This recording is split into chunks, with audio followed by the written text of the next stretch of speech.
EastEnders needs to stop a very toxic approach to two of its most vile characters before real damage is done. With 2024's storylines well underway, a real toxic approach to two of the most horrific characters is giving me cause for concern, and I can see I am not the only one. Matt D'Angelo and Naveen Chowdhury play the characters of Dean Wicks and Nish Panesar extremely well, and it could be argued that there remains a place for them to create more antagonism moving forward. The Square has always thrived in great villains and, while there has been much debate over the decision back in the day to turn Dean from a figure of mischief to a downright evil rapist, the storyline with Linda Carter was one of the show's most powerful of modern times.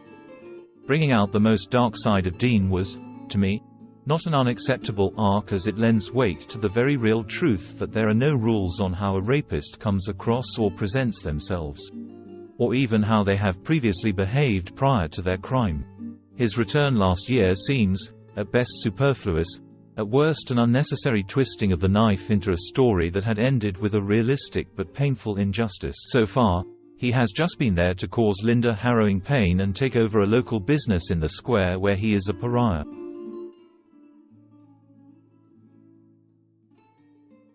The rot set in a bit in a harrowing turn of events that saw him blackmail Linda into withdrawing her statement against him, in order to help George Knight avoid jail.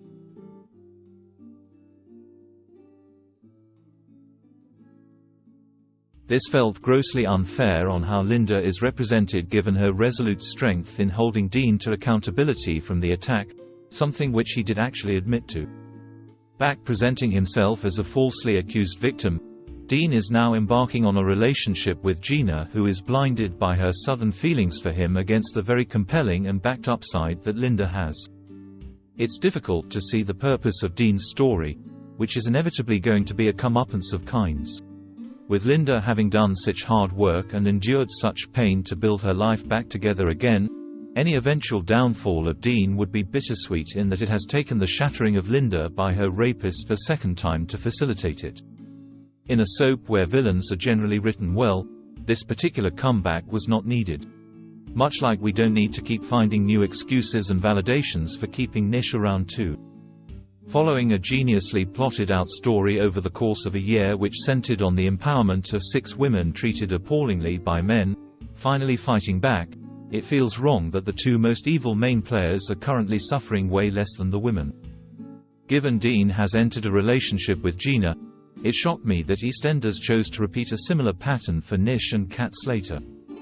Kat, who just episodes before compared, perhaps very justifiably, Phil to both her childhood abuser Harry and to his violent dad Eric, fell into the arms of Nish, a man who has openly displayed his manipulation and penchant for extreme villainy, often in public.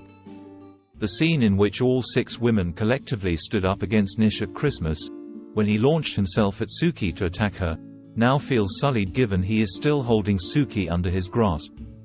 The actors involved in these storylines are phenomenal, but it's not enough reason to try and find ways to extend the horrible treatment of villains to the women of Walford for more months.